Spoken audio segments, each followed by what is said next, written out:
Bienvenue au cycle de conférences sur les idées reçues du numérique éducatif proposé par la Trousse à Projet.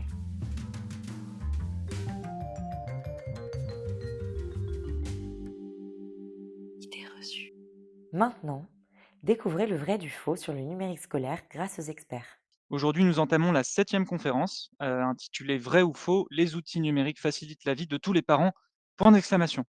Pour répondre à cette question et démystifier, étudier, réfléchir cette idée reçue, nous avons le plaisir d'accueillir Pascal Plantard.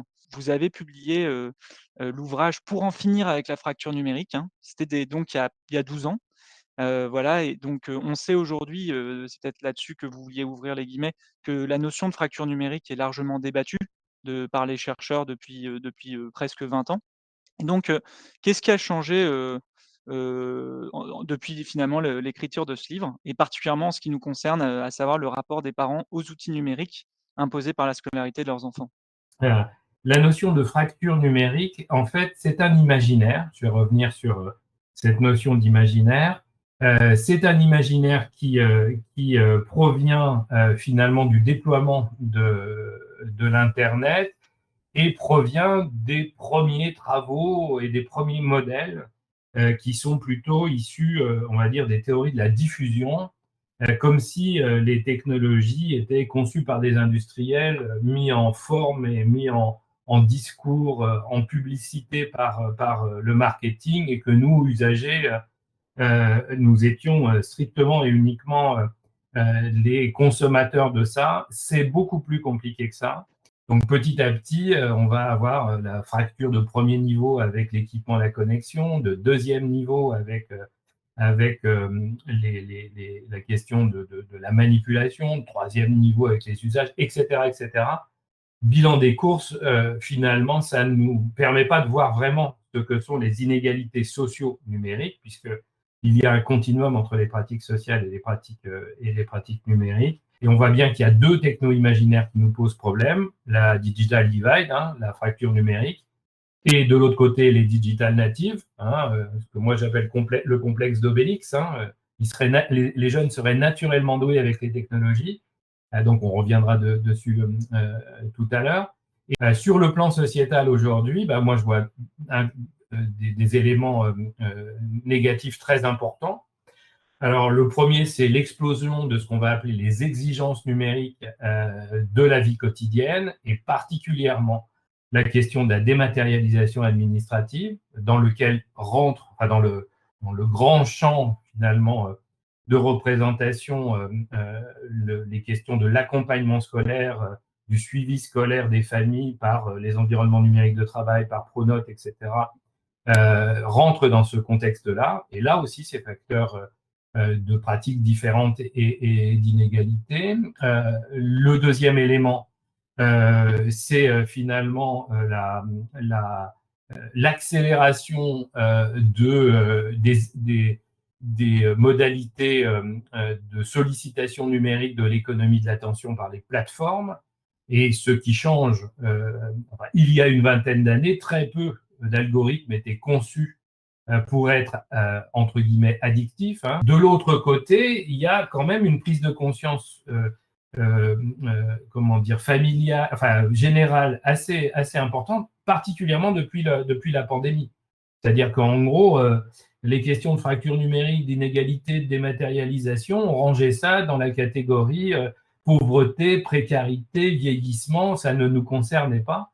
On a bien vu avec les confinements que finalement, c'était pas si simple que ça de vivre à travers les environnements sociaux techniques, les environnements numériques, et que peut-être que ces questions d'inégalité dépassaient les rapports à la marge, c'est-à-dire concernant des populations marginales, pour s'adresser à toute la population.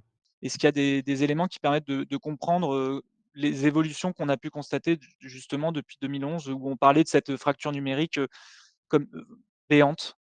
On savait avant le confinement, par exemple, on l'a démontré dans l'enquête Inéduc, que si les familles populaires sont à peu près autant équipées de technologies numériques que les classes moyennes et les classes aisées, elles ne le positionnent, ce ne sont pas les mêmes technologies, C'est-à-dire que globalement, il y a un recul assez remarquable depuis 5 ans de l'équipement en micro-ordinateur, qui plus est du multi-équipement en micro-ordinateur dans les familles populaires, et une prévalence du smartphone.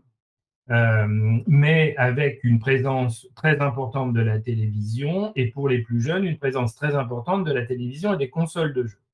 Et ce qu'on avait constaté dans Ineduc, c'est que finalement, c'était très lié aux modèles parentaux. Et si dans un certain nombre de familles, on essaye de garder finalement un espace collectif d'accès aux technologies numériques autour de la télévision, autour d'un ordinateur partagé, etc., on va dire que dans plein de familles, particulièrement des familles populaires, les technologies sont confiées, particulièrement à l'adolescent, dans sa chambre, en fait. Et ça renvoie finalement une culture presque de l'isolement.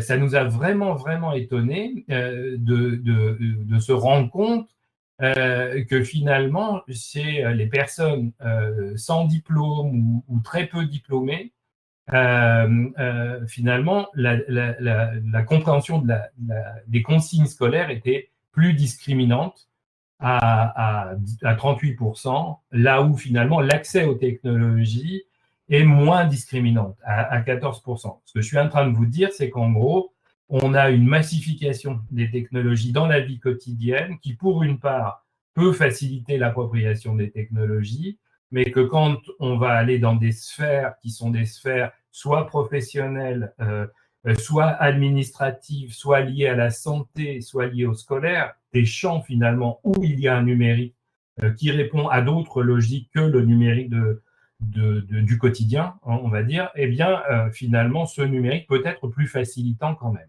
Hein. En fait, il y a un double mouvement qui est lié au niveau des représentations. Hein. Pour être clair, pour utiliser cette souris-là, il faut que j'ai la représentation de à quoi ça sert. Et que cette question de représentation, elle est liée à la culture numérique qui est elle-même liée à l'expérience que nous allons avoir avec les technologies numériques. Pour vous donner un cadre global, je renvoie aussi aux travaux de Dominique Pasquier sur le numérique des familles modestes. En gros, du côté du scolaire, ce qui est assez intéressant, c'est de voir que finalement, nous avons une représentation de l'écrit qui renvoie à une représentation des premières phases socio-historiques du numérique, plutôt liées à l'informatique ou à la micro-informatique des années 70-80, liées à une forme de rationalité, portée finalement par des politiques publiques dont les acteurs sont la plupart du temps des technocrates, donc quelque chose de très urbain, de très formalisé, etc. Là où Dominique Pasquier nous raconte que dans les familles populaires, ce qui prévaut, c'est finalement un usage numérique du quotidien, en mettant par exemple en avant l'exemple des tutos sur YouTube. Vous voyez, quelque chose qui n'a strictement rien à voir. Alors c'est ce qui explique pourquoi je me bats bec et ongle contre la représentation des digital natives. Au quotidien et dans nos travaux, de nombreux enseignants, médiateurs, formateurs, travailleurs sociaux savent très très bien que des gamins qui sont scotchés H24 sur les réseaux sociaux et leur smartphone sont incapables de comprendre la commande scolaire. Et pour, comment dire, minimiser mon propos un peu à la Bourdieu, quoi, un peu sociologie de la domination, classe sociale, etc., je pense que pendant le confinement, on s'est quand même rendu compte que ça traversait aussi les classes moyennes et les classes aisées. C'est-à-dire que ça dépend aussi du regard qu'on a vis-à-vis des technologies. Et chacun d'entre nous a dans son environnement des gens qui n'ont pas de problème d'argent, qui n'ont pas de problème d'identité professionnelle, etc., mais qui sont en difficulté vis-à-vis des sollicitations numériques diverses et variées. Vous avez publié plusieurs articles entre 2020 et 2021 en disant qu'à la faveur de la crise, parents et enseignants avaient connu un rapprochement inédit.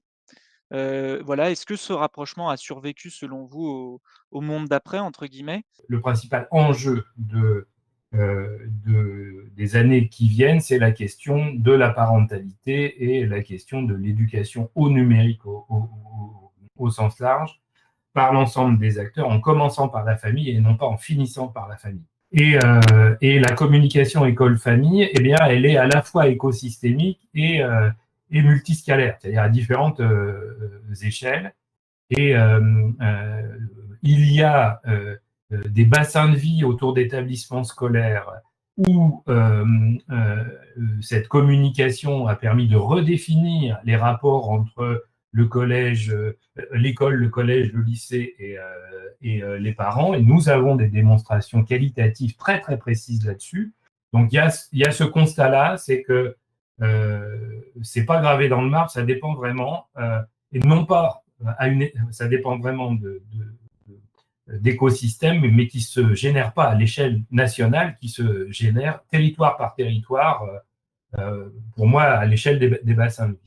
Mais il y a un bel enjeu là pour les années à venir, qui est autour de réinvestir en tant qu'adulte référent, en tant qu'adulte responsable, les mondes numériques.